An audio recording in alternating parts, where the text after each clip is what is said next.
Let's talk about the documentary evidence in terms of how much funds you need to show when you go in for your visa interview. According to the Foreign Affairs Manual, there's a section 402.5-5, and this is a guidelines that's given by the Department of State to the visa officer so they can adequately judge how a student is and what their financial capability is. What it clearly states is a student should be financially capable such that they should be able to defray all of their tuition and living expenses for their entire stay in the US.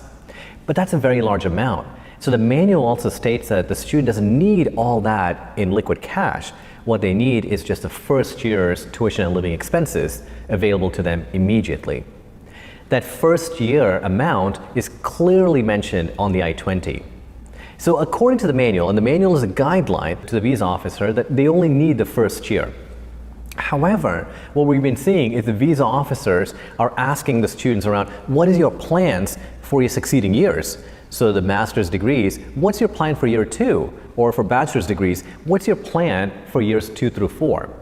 So you need to really be prepared for that, both verbally, so you can articulate to the visa officer, and also through supporting documents. So in your case, perhaps you need to take a loan.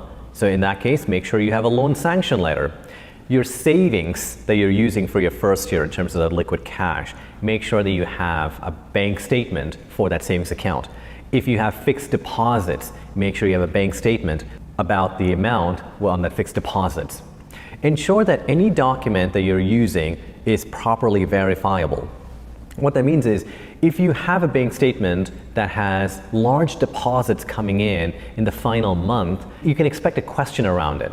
And it's a very easy one. Perhaps you were trying to collate all the different savings accounts into one particular savings account. So perhaps those large transactions coming in were just a natural reason in terms of your preparation of coming to the US.